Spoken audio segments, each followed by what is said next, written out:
to the marvelous and incredible world of adventure. I'm Tom Bosley, and I'll guide you into worlds you never dreamed of through the magic of radio. You know, there's an old saying that truth is stranger than fiction. And many men have returned from an adventure and related tales of such unbelievable truths that they've been accused of being liars. Well, our story today was written as fiction, yet it is so interwoven with the truth, you'll be hard put to decide what you believe and what you don't believe.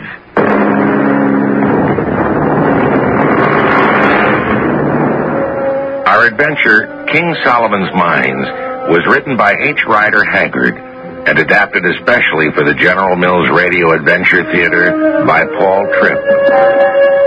I'll be back shortly with Act One.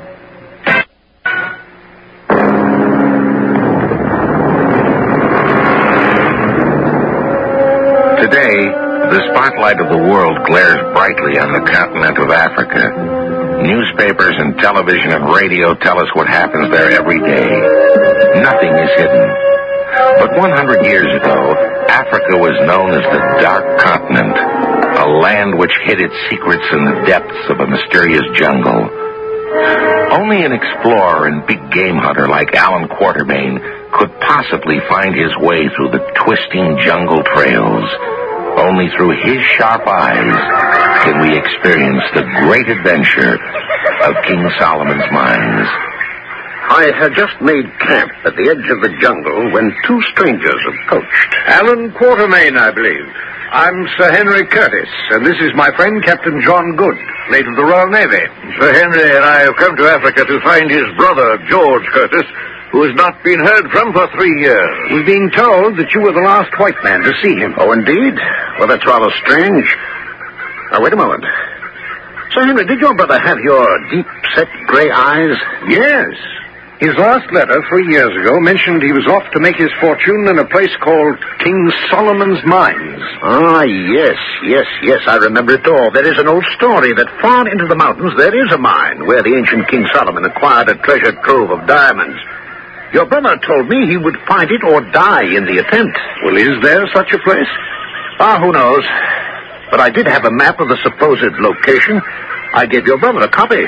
Off he went, and I've never seen him since. But you still have your map. Well, it must be somewhere among my papers in this trunk. Ah, yes, here it is. Well, yes, it's a map, all right, but it seems to be marked out on a very old and odd piece of cloth. It was given me 10 years ago by a Portuguese gentleman, Silvestre. We found him dying at the edge of the desert. In his delirium, he raved about unsuccessfully searching for the mines. In the last gasp of sanity, he gave me this map, saying it had belonged to another ancestor 300 years before. This ancestor, another Silvestre, had seen the mines, but died in the mountains while trying to return. And you never looked for a mine yourself? Oh, sir, I had better things to do than to follow a dying man's rambling dream. Mr. Quatermain, will you lead us to the mines? Sir, crossing an unknown desert under a blazing sun and climbing the highest mountains in Africa sounds more like suicide to me. Look, sir, I'm a rich man. I'll pay you well, and if we do find diamonds, you and John Good can share it all. But we are going, with you or without you. Very well, Sir Henry. I'll go, but more to save your skins than line my pockets. We'll need a week to organize the expedition. By the 7th day, we had hired enough porters, but still lacked a strong man to carry our guns. As I was loading our cartridge belts with bullets, a voice spoke behind us. Hail, O Maku Mazam, watcher in the night. Thy prayers are answered. I have come to carry the gun. Not so fast. Who are you?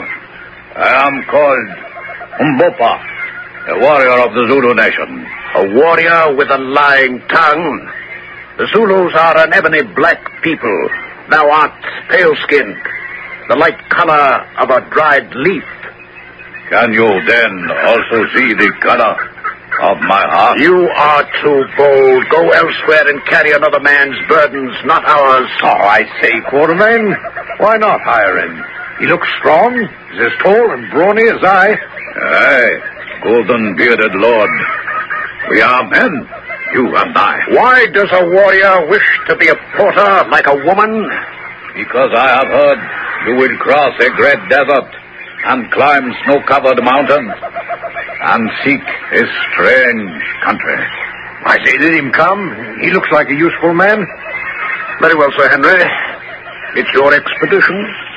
Thank you, Umbopa. You will come with us. I will serve you well. We trekked for more than 500 miles before we came to the edge of the great desert. It was in the second week in May when we arrived, and the sun burned in the sky like a monstrous red-hot coal. Far in the distance, we could see the threatening outlines of the jagged Solomon Mountains, which we would have to climb if we ever lived through the desert. You know, Curtis, I've lived my life on the sea and never had an uncomfortable day. But the sight of those swirling sand dunes makes me positively seasick. If I were you, I'd worry more about drinking water. Only 1 cup a day for each of us. According to the map, there is a water hole in the middle of the desert 60 miles away. If we find it. We will find it. Have no fear. We decided to travel at night and rest in the daytime. But resting under a hot sun was almost impossible. Battalions of flies attacked us and covered us in a black cloud. We traveled 60 miles, but no sign of the water hole. Quarterman, I'm afraid we've run out of water. The heat seems to have evaporated it. Then we shall all be dead before the moon rise tomorrow. We struggled on as best we could, and when we could walk no longer, we fell on the sand like dead men. We slept, never expecting to ever wake up again. But when the sun came up the next morning, I felt my body being shaken.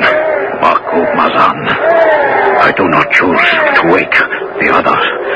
I have searched in the night by moonlight, and I have found the water hole. Umbopa, I owe you an apology. You saved our lives. Thank me not for saving lives. I treasure.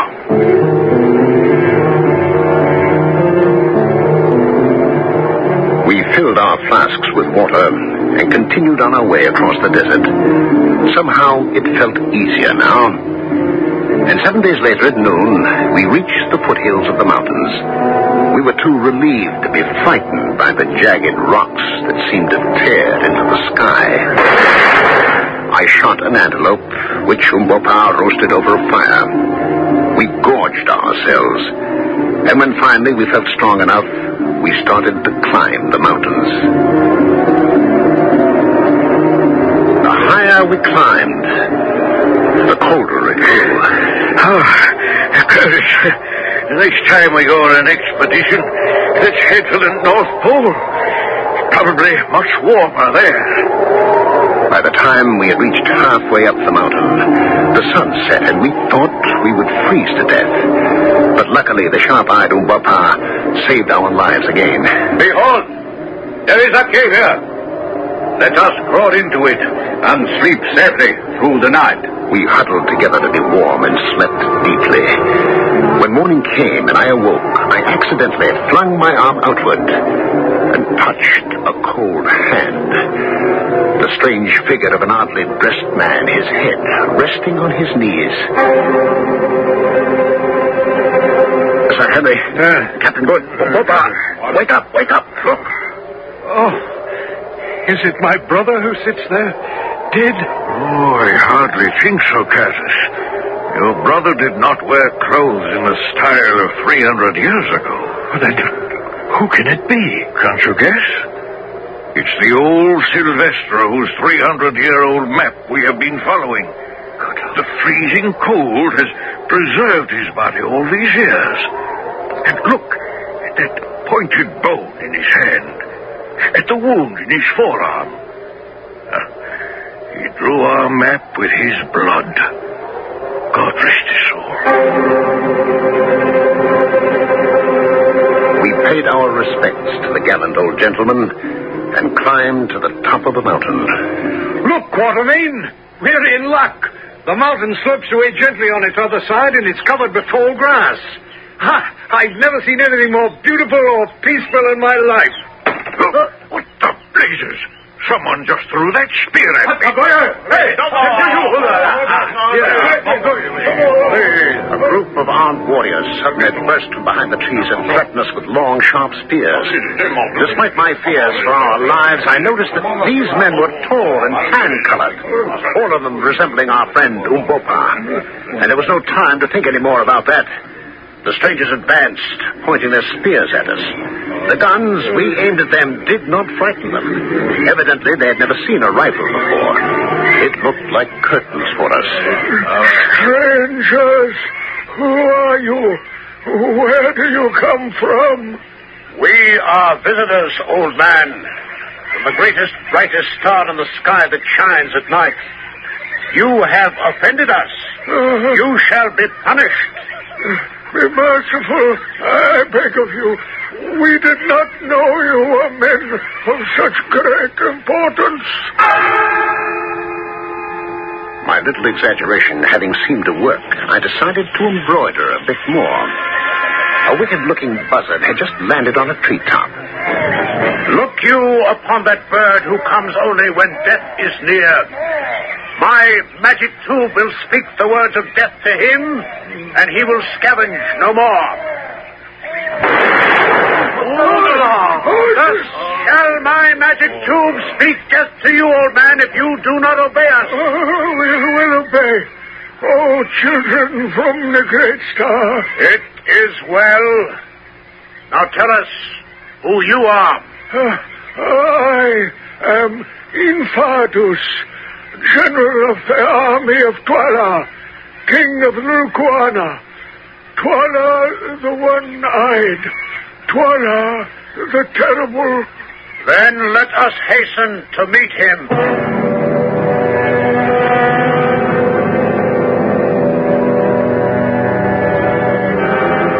Our friends have marched through the burning hell of the desert and climbed the sharp teeth of the mountain. What other dangers must they face? King Twala the Terrible? I must say he doesn't sound very friendly. Well, we'll find out when I return shortly with Act 2.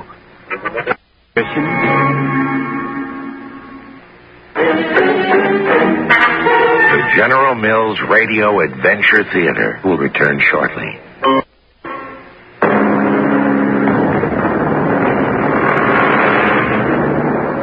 What is an adventure? A question for which men sometimes give their lives to find the answer. Was there actually a diamond mine where King Solomon acquired his wealth so many thousands of years ago? Is the answer yes, no, or death? Soon we came to the great city of Lu. The gates swung open, and we entered a great clearing which was encircled by thousands of fierce armed warriors with great feathered headdresses which swayed in the breeze. There appeared out of a great thatched house a gigantic figure of a man dressed in a magnificent tiger skin. He had one gleaming, baleful eye. Where the second eye should have been was a deep hollow. It was the cruelest face I'd ever seen. By his side hobbled a tiny, monkey-like woman, a frightening bundle of rags. Let the strangers approach my royal presence. White people, whence come you? What seek you? Greeting, Twala, king of the Kukwanas. We come from the stars.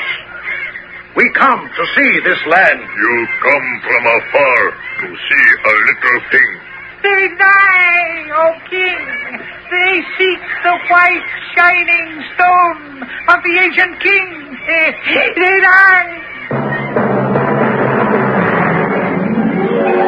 The monkey-like woman now sprang in front of us. Gagula, the royal sorceress of King Twala, a hideous-looking creature with a face no bigger than a child's, but covered with countless deep and yellow wrinkles. Heaven only knows how old she was. What say you to Gagula's words? Do you seek the bright stones? We have heard of them, and would see them. If you truly come from the stars, that man with you, does he also come from the stars? By George, Quatermain, he's pointing at Umbopa. It is true, O King.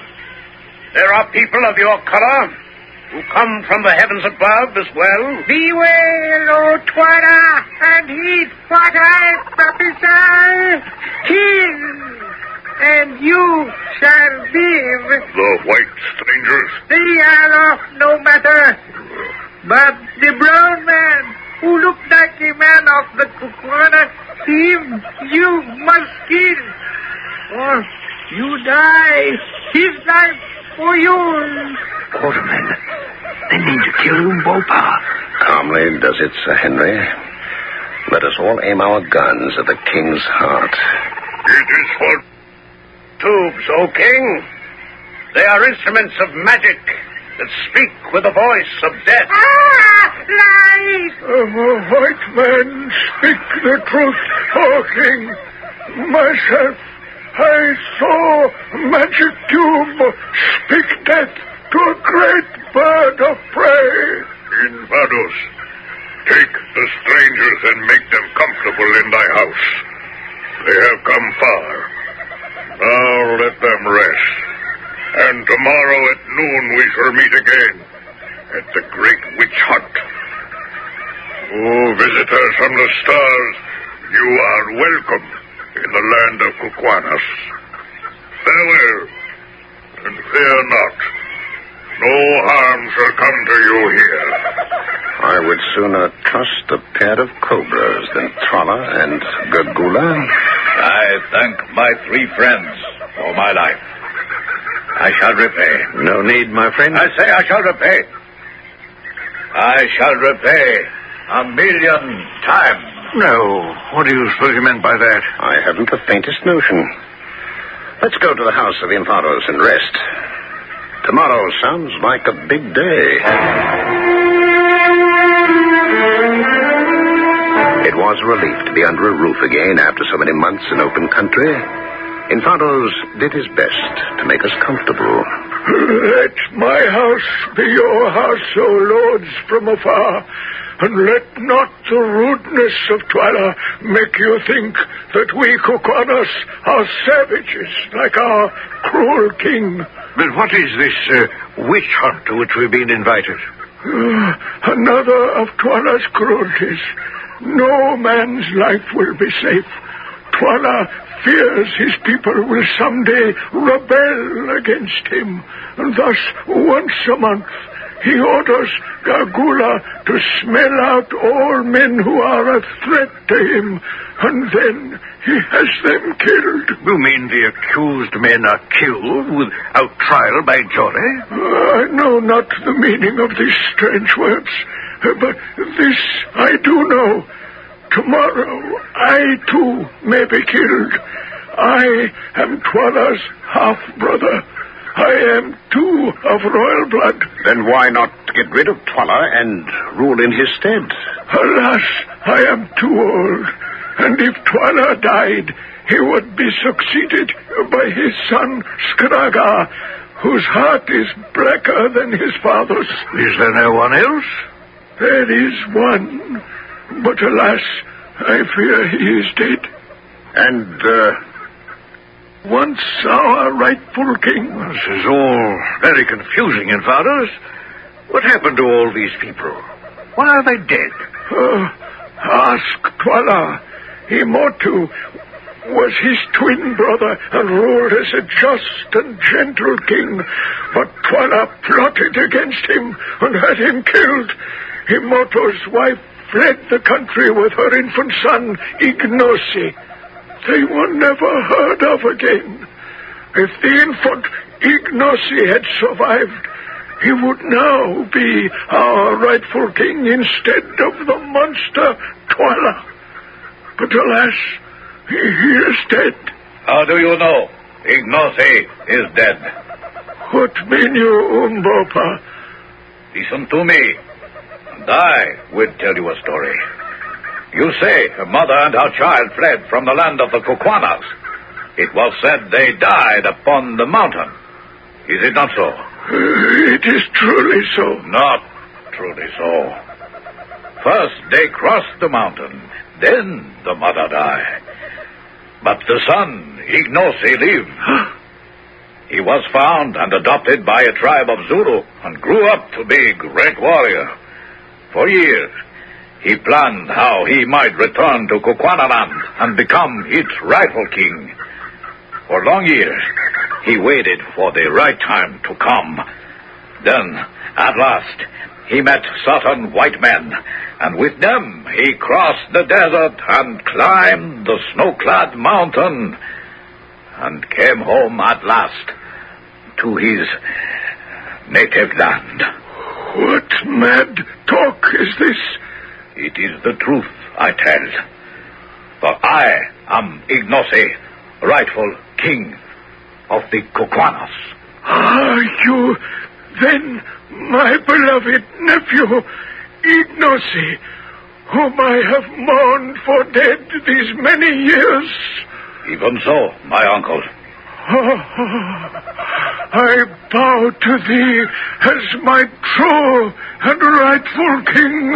Well, I'm speechless. Congratulations. Twala must go then.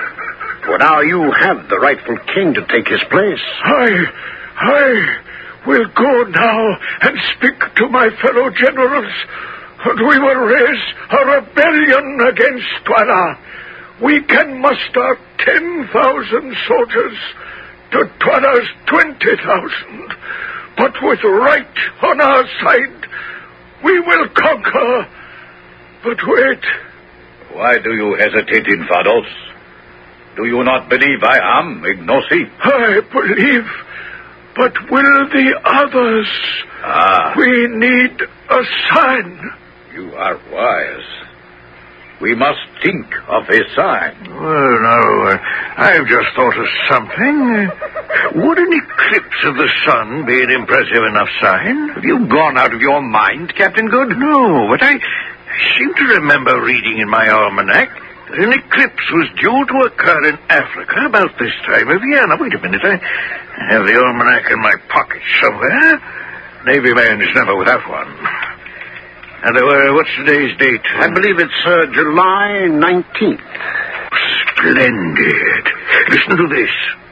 On July 20th at noon, an eclipse of the sun will occur in longitude 60 and latitude 120. Well, we're in the right spot. Yes. Infados, you shall have your sign tomorrow, 1/2 hour after the witch hunt starts.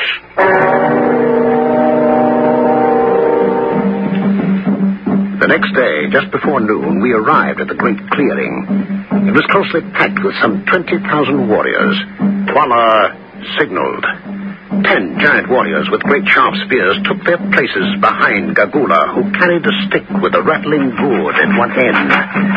Gagula scampered among the ranks of the warriors, her fierce eyes seeking out her first victim. And then suddenly she stopped in front of a trembling soldier and shook her wand in his face.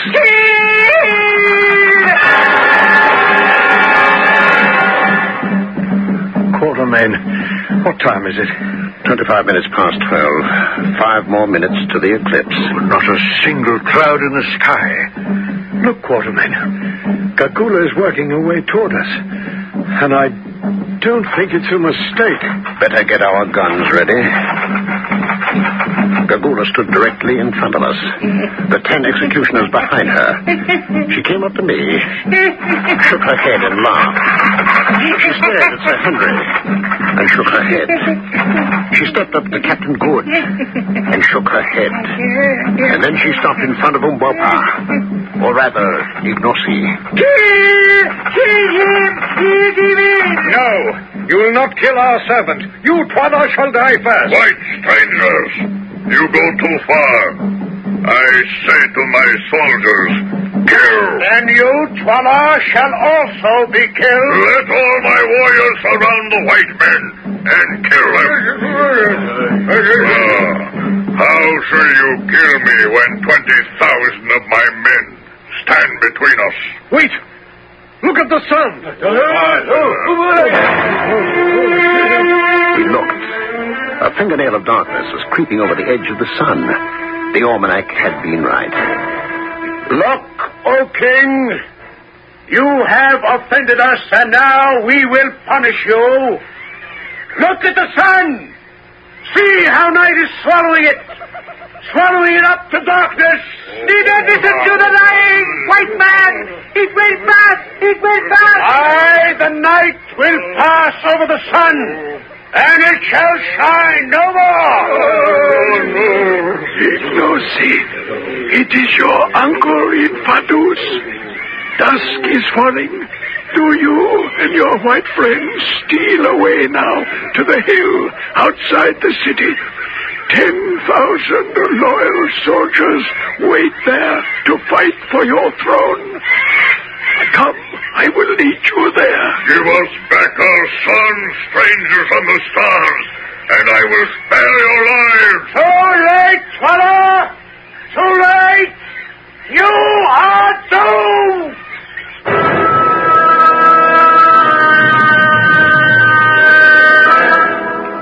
3 men set out to find a missing person. Instead of finding him, they find themselves involved in a battle for a man's throne. The hours before a battle are strange ones, filled with wild dreams and questions. Who will live to see another day? It's also a time of waiting. But you won't have to wait long. Act 3 will be here shortly.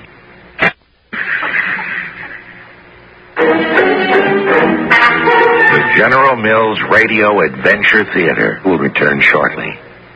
Frankenberry.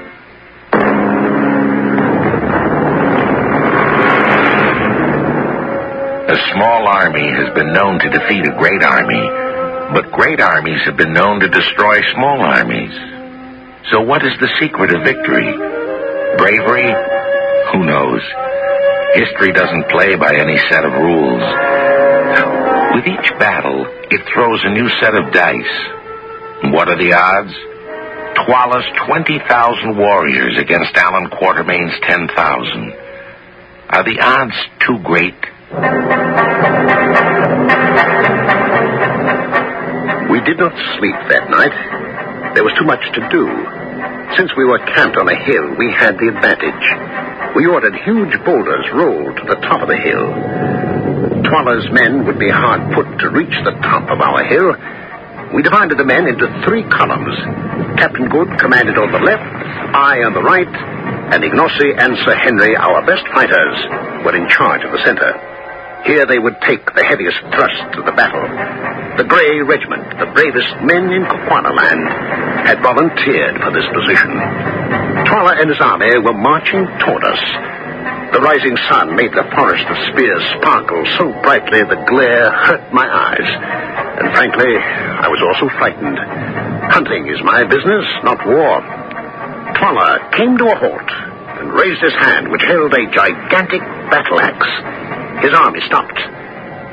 There was a deadly silence. White strangers, I offer you mercy. Give up your servant who calls himself a king, and I will spare your lives. Take a shot over him, Quatermain. That's our answer. If that is your answer, then I will reward you all with a gift. Death. The enemy split in half, one part attacking on our left, the other on our right. The wily Twala was trying to outflank us. We ordered the boulders rolled down on the attackers. But when our supply ran out, we engaged in hand-to-hand combat. All through the day, the fierce battle raged. First we forced the attackers down the hill, then they regrouped and pushed us up the hill. Back and forth flew the fortunes of war. And all this time, the Grey Regiment stood quietly in the center, never raising a hand. Their leaders, Curtis and Ignacy, were calmly waiting for the right moment to strike. The sun was low in the sky when the moment came. Suddenly, caught by surprise, the survivors of Paula's army ran headlong from the fight. The Grey Regiment pursued and attacked them as they ran. And just as twilight was about to fall, the battle ended.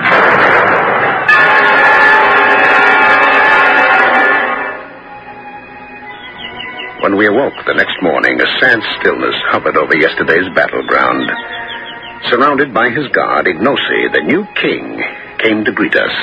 Hail, my brother. Hail, my friends. Hail, O king. It is time I repaid my debt to you. You owe us nothing. Yet will I still repay. Did I not promise you the white stones? You shall have them.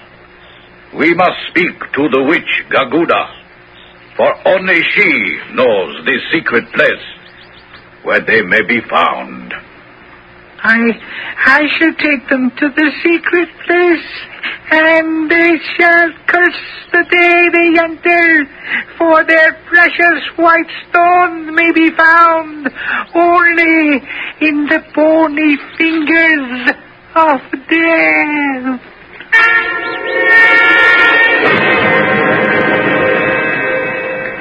White men, are you prepared to enter the place of death?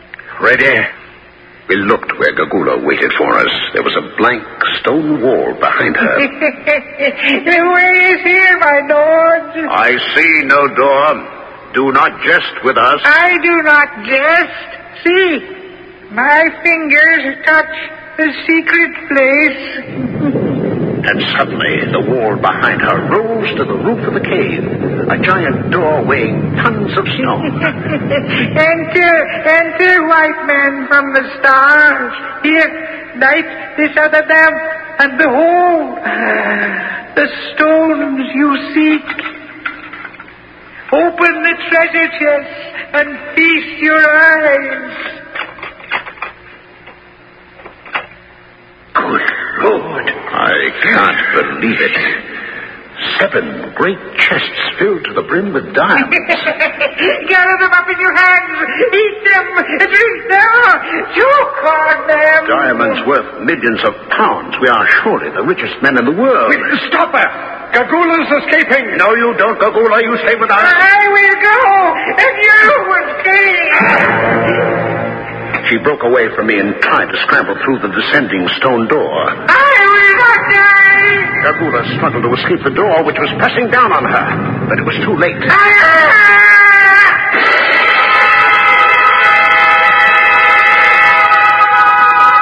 Well, gentlemen, Gagula has had the last laugh. We're trapped. Nonsense. All we have to do is find the secret lever and raise the door again. Only Gagula knew where it was, and she lies crushed beneath the stone door. Gentlemen, we may as well face it. We are buried alive. Just then, our lamp spluttered out. We were trapped in the darkness of a living tomb.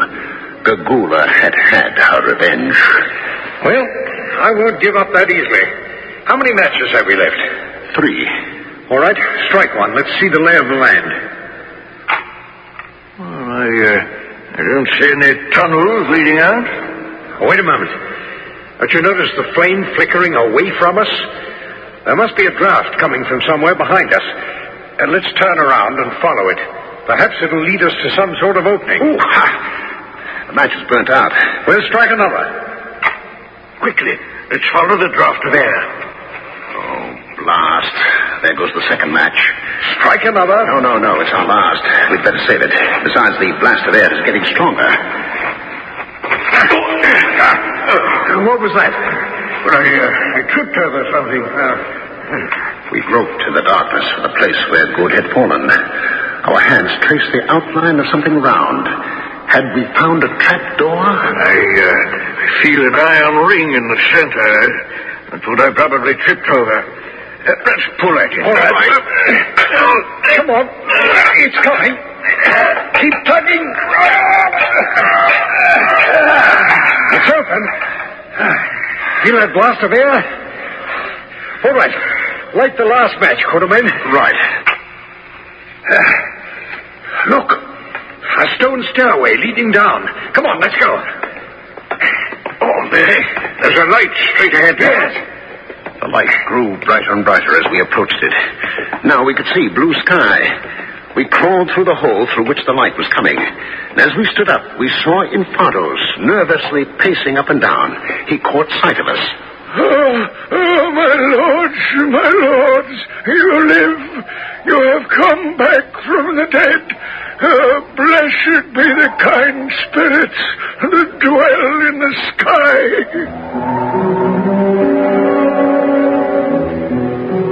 What's left to tell? We bade farewell to Ignacy, who supplied us with men to guide us back to the outside world. Then, wonder of wonders, when we approached an oasis on the third day, we saw a white man with an enormous black beard limping towards us. It was Sir Henry's long-lost brother. It seems that 2 years before, on his way to King Solomon's Mountains, a boulder had crushed his leg. The leg mended very slowly. He had lived on the oasis for 2 years, waiting to be rescued. Well, Curtis, it's been quite an adventure. You found your brother. We helped Umbopa regain his rightful throne, and... Yes, but we don't have a single diamond to prove we found King Solomon's mine. Now, wait a moment. I just remembered something. When we discovered that blessed draught of fresh air in the cave, just as we started to follow it, I scooped up a handful of diamonds. What? And stuck them in the pocket of my jacket. Rather silly, wasn't it? Oh, silly, my foot. Do you still have that jacket? Well, let's see. Ah, yes. Here it is. Ha! The diamonds, gentlemen. Look. Well, Quartermain, you've enough diamonds there to make you and Captain Good rich for life. I want none of it. Well, we'll share it with your brother. Is that all right with you, Captain? Well, by all means. And what was it Shakespeare said? All's well that ends well.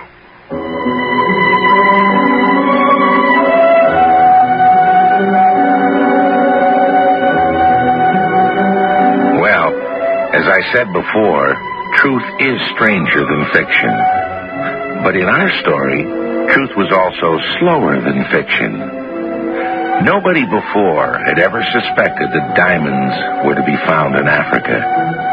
10 years after this story was written, the Kimberley mines were discovered in South Africa, the greatest diamond mine in the world. Out of fantasy had emerged reality. I'll be back shortly.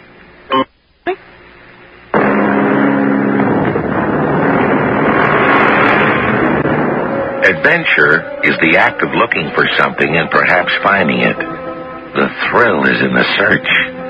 Now, you don't have to go to Africa to seek adventure. You don't have to go to the moon. Life is the adventure around you. Every day is an adventure. For me, bringing you these tales is an adventure in itself.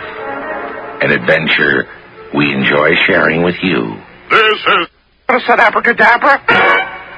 Our cast included Ralph Bell, Court Benson, William Griffiths, and Ian Martin. The entire production was under the direction of Hyman Brown. This is Tom Bosley inviting you to return to the General Mills Radio Adventure Theater for another exciting tale you can hear through the magic of radio. The General Mills Radio Adventure Theater is recommended by NEA, the National Education Association.